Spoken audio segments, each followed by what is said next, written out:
कहते हैं ना यार, भीख मांगने की हद होती है। एक बारी मांग लो, दो बारी मांग लो, तीन बारी मांग लो, चार बारी मांग लो, लेकिन पाकिस्तान तीन चार से खुश नहीं होता। पाकिस्तान सीधा 8 बारी भीख मांगता है, वो भी सऊदी अरेबिया से। पाकिस्तान ने डिमांड की है या पाकिस्तान ये चाहता है। पाकिस्तान ने सऊदी अरेबिया से ये कहा है कि पाकिस्तान को $5 बिलियन का लॉन्ग टर्म डिपॉजिट दिया जाए, और वो लॉन्ग टर्म है 10 ईयर्स के लिए। एक तो पाकिस्तान की जो डिमांड है वो ये है कि पाकिस्तान को $5 बिलियन 10 साल के लिए डिपॉजिट दिया जाए। अरेबिया का आता है, उन्होंने कहा नो हबीबी हैया हैया, ये $5 बिलियन जो है ये 1-1.5 साल के लिए, ये सही हमें हमें नहीं वारे खाता। ये हमें इससे ज़्यादा चाहिए और हमें इससे डबल चाहिए, और वो है $10 बिलियन, $10 बिलियन, और हमें 10 साल के लिए चाहिए वो। जनवरी 2026 को पाकिस्तान के प्राइम मिनिस्टर शहबाज शरीफ की तरफ से एक एड्रेस हुआ था कंट्री को, और कहा था कि भैया हमको बड़ा शर्म आती है जब हम दुनिया के पास जाते हैं भीख मांगने के लिए। यहाँ तक कि हमारा सिर ऐसे होता है, हमारे अंगूठे इधर उधर लगवा लेते हैं। और मैं जोड़ के देख रहा हूं कि यही तो समझ में नहीं आ रहा कि पाकिस्तान सऊदी में ये यूएस काउंसुलेट क्यों बंद कर रहे हैं। मुझे ऐसा लगता है कि इस युद्ध में कोई ऐसा निर्णायक कुछ होने वाला है जिसके बारे में सिर्फ अंदाजा लगाया जा सकता है, जिसके बारे में सिर्फ नेतन्याहू और ट्रंप को पता है।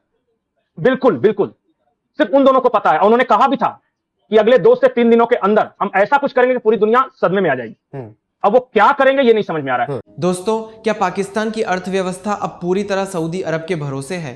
एक तरफ महंगाई आसमान छू रही है और दूसरी तरफ खबर आ रही है कि पाकिस्तान ने सऊदी से $10 बिलियन और $5 अरब के तेल की एक बहुत बड़ी डिमांड रखी है। क्या ये मदद है या मजबूरी? चलिए जानते हैं आज के इस वीडियो में। सबसे पहले बात करते हैं उस $10 बिलियन की। आसान भाषा में कहें तो इस पैसे को गारंटी मानकर पाकिस्तान अपने विदेशी मुद्रा भंडार फॉरेन एक्सचेंज रिजर्व्स को मजबूत करना चाहता है। दूसरी बड़ी मांग है तेल की। अभी तक सऊदी अरब पाकिस्तान को $1.2 बिलियन का तेल उधार डिफर्ड पेमेंट पर देता था, लेकिन अब पाकिस्तान चाहता है कि इसे बढ़ाकर $5 बिलियन कर दिया जाए। इतना ही नहीं, पाकिस्तान ने मांग की है कि इसका पैसा चुकाने का समय 1 साल से बढ़ाकर 3 साल कर दिया जाए, यानी तेल आज लो, पैसे 3 साल बाद देना। कहते हैं ना यार, भीख मांगने की हद होती है। एक बारी मांग लो, दो बारी मांग लो, तीन बारी मांग लो, चार बारी मांग लो, लेकिन पाकिस्तान तीन चार से खुश नहीं होता। पाकिस्तान सीधा 8 बारी भीख मांगता है, वो भी सऊदी अरेबिया से।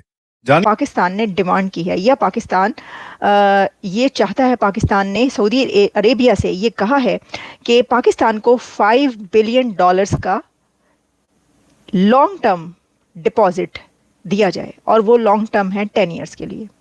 एक तो पाकिस्तान की जो डिमांड है वो ये है कि पाकिस्तान को $5 बिलियन 10 साल के लिए डिपॉजिट दिया जाए। जनवरी 2026 को पाकिस्तान के प्राइम मिनिस्टर शहबाज शरीफ की तरफ से एक एड्रेस हुआ था कंट्री को, और कहा था कि भैया हमको बड़ा शर्म आती है जब हम दुनिया के पास जाते हैं भीख मांगने के लिए। यहाँ तक कि हमारा सिर ऐसे होता है, हमारे अंगूठे इधर उधर लगवा लेते हैं। और यहाँ तक कि मैं भी, और चुपके चुपके आसिम मुनीर भी बाहर जाता है भीख मांगने के लिए। ये चीज इन्होंने बड़ा क्लियरली बोला था।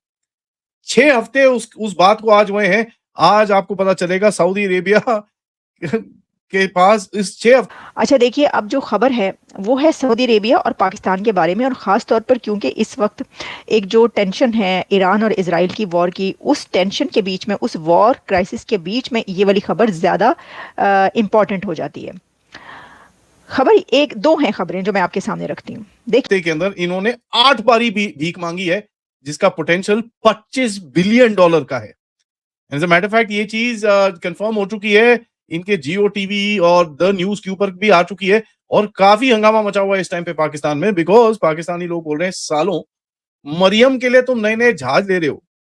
आपको पता है मरियम के लिए जहाज तो मिल गया, लेकिन जहाज जाने के लिए भी कुछ नहीं था। तो मरियम ने बोला, यार मेरे को ना कुछ नए फॉर्च्यूनर चाहिए, एंडेवर्स चाहिए। तो उसके लिए नए नए एंडेवर और फॉर्च्यूनर भी आ रही हैं।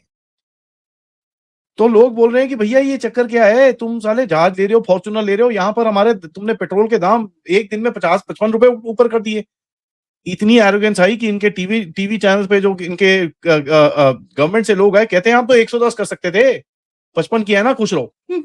ये कहा था, उन्होंने कहा नो हबीबी हैया हैया, ये $5 बिलियन जो है ये 1-1.5 साल के लिए, ये सही हमें हमें नहीं वारे खाता। ये हमें इससे ज़्यादा चाहिए और हमें इससे डबल चाहिए, और वो है $10 बिलियन, $10 बिलियन, और हमें 10 साल के लिए चाहिए वो। एक तो पाकिस्तान ने हबीबी हैया हैया से ये डिमांड की है कि भाई ये जो है ना ये आप दे देते हैं, क्योंकि काफ़ी अरसे से सऊदी अरेबिया देता चला आ रहा है।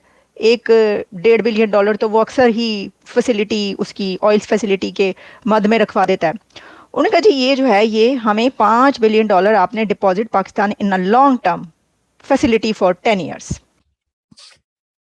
एनीवेज, मैं आपको भी बताता हूं, देखिए इसमें शहबाज शरीफ है, स्टेट बैंक ऑफ पाकिस्तान है और मिनिस्ट्री ऑफ फाइनेंस, तीनों इन्वॉल्व हैं इसके अंदर। एंड अगर इसकी थोड़ी टाइमलाइन देखेंगे, सितंबर 2025 में पाकिस्तान और सऊदी अरेबिया ने strategic mutual defence agreement sign करा था, जो उसके गले में आज फंदा बन के बैठा है, क्योंकि आसिम मुनीर को बुला के बोला गया कि बेटा इधर आ, ये एग्रीमेंट साइन किया था, अपने जरा बंदे भेज दे तो हम तेरे को धंधे करेंगे अभी। उस एग्रीमेंट के हिसाब से categorically against aggression against the other is aggression against themselves लिखा हुआ था। अक्टूबर 2025 में सऊदी अरेबिया की तरफ गए शहबाज शरीफ, ठीक है, for the future investment initiative भीख मांगी, ठीक है, और दोनों ने एक अनाउंसमेंट करी कि एक इकोनॉमिक कोऑपरेशन फ्रेमवर्क बनाएंगे हम। अच्छा जी, फरवरी 2026 के अंदर जाके सऊदी एम्बेसडर पाकिस्तान में पब्लिकली उसने बोला कि साहब एक जो ये स्ट्रेटेजिक इकोनॉमिक पैक्ट है हम उसको भी साइन करने वाले हैं। ठीक है जी, 9 मार्च 2026 में पाकिस्तान ने एक कोई 10-12 पॉइंट का फाइनेंशियल रिक्वेस्ट पाकिस्तान को डाली है और मतलब लिटरली 8 बारी भीख मांगी है पिछले 6 हफ्ते के अंदर। पाकिस्तान जो है ईरान में अपने तरफ से हमला करे, और मुझे कोई समझ में नहीं आ रहा, या फिर अमेरिका और इजराइल ऐसा हमला करेगा ईरान पे जिसका असर सऊदी और पाकिस्तान दोनों पड़ेगा। हो सकता है कि एक जो बात चल रही थी कि कोम शहर से 13 मील दूर जहां पे परमाणु ठिकाने हैं ईरान के, उस पर परमाणु बम मारे अमेरिका, ताकि वो वहीं के वहीं सारे बर्बाद हो जाए। उसका जो असर होगा उसको मैनेज करने के लिए कैसे कौन क्या करता है।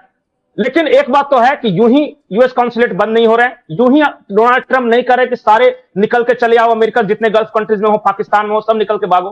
तो मुसीबत होती है, किसी के लिए क्राइसिस होती है, किसी के लिए कर्ज होती है और किसी के लिए ब्लेसिंग होती है। तो जितनी वॉर्स होती है ना ये वर्ल्ड में, खासतौर पर उस रीजन से जो है वो निकलती हुई या उससे रिलेटेड, जैसे कि अफगान वॉर हुई, जैसे कि यूएसएसआर को जिहाद हुआ, उन सब में बोरियां भर भर के जो है वो एड पाकिस्तान को दी गई थी, क्योंकि ऑब्वियसली पाकिस्तान वो जिहाद भी लड़ा था और वो जंग भी लड़ा था। वो अब पता चला कि वो हमारी जंग नहीं थी, हमारा जिहाद नहीं था, लेकिन वो लड़ा खूब गया अभी तक। तो उसके ऊपर भी एड गई, क्योंकि एड पे ही इकॉनमी चलती है।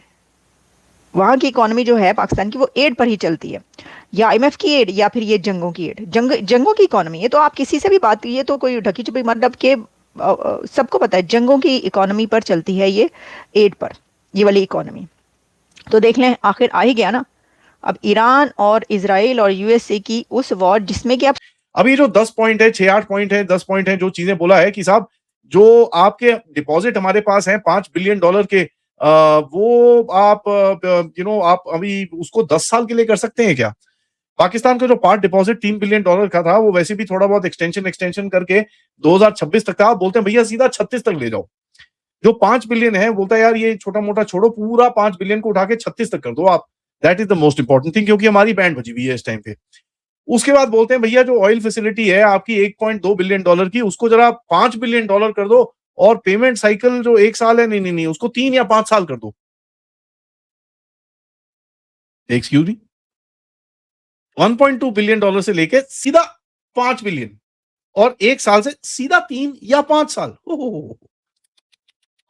उसका कहते हैं यार अब क्या है ना, आप हमारे बड़े बंदे हैं आपके पास, 2 पॉइंट कितने 25-30 लाख इनके पाकिस्तानी वहां पर काम करते हैं, और जो रेमिटेंसेज आती हैं $7.4 बिलियन आता है, तो उसको जरा आप सिक्योरिटाइज कर दो। और उससे होता क्या है कि भैया आप एक फाइनेंशियल इंस्ट्रूमेंट के तहत उसको डाल दो और उसके कैपेसिटी के ऊपर हमको लोन दे दो। और आपको समझ में आ रहा है क्या बोल रहा हूं मैं? मतलब जब आपके पास लोन लेने की कैपेसिटी नहीं होती तो अपने लोगों के पैसे के ऊपर लोन ले रहे हो आप। Talk about finding new ways of begging. Saudi की उसके बाद सऊदी अरेबिया और बहरीन और यूएई भी शरीक हो चुका है कि उनके ऊपर हमले हो रहे हैं। उसके अंदर अब वो मौका आ गया है कि पाकिस्तान अपनी डिमांड सामने रख सकता है, क्योंकि सऊदी अरेबिया जो है वो ये कह रहा है, जो कि अभी बातचीत हुई आपको पता है, वो कह रहा है कि जी हमारी हिफाजत करें, और ये जो फ्रेमवर्क है, तो ये जो एक सऊदी पैक्ट है ना, सऊदी पाकिस्तानी पैक्ट, उसकी सिक्योरिटी का, सॉवरेनिटी को महफूज रखने के लिए, उसके अंदर जो है पाकिस्तान अच्छी खासी, सऊदी यानी अरब जो ने अब गवर्नमेंट तक है, पाकिस्तान हुकूमत की जो है बहुत पाकिस्तान मदद की, की गवर्नमेंट है, ऑफ पाकिस्तान वो लेकिन अच्छी क्या खासी हर तगड़े बार पैसे जो उधार हैं लेकर देश वो चलाया निकलवा जा सकते सकता हैं है? सऊदी अरेबिया से, जो क्या कि अब वो IMF की निकलना सख्त शुरू होंगे। शर्तें और ये तो बढ़ता कर्ज पाकिस्तान को और मुश्किल में नहीं डाल देगा? आपको क्या लगता है? अगर आपको यह जानकारी पसंद आई तो कृपया हमारे चैनल को सब्सक्राइब जरूर करें। आपका सहयोग हमें और भी बेहतर जानकारी लाने के लिए प्रेरित करता है। जय हिंद, जय भारत।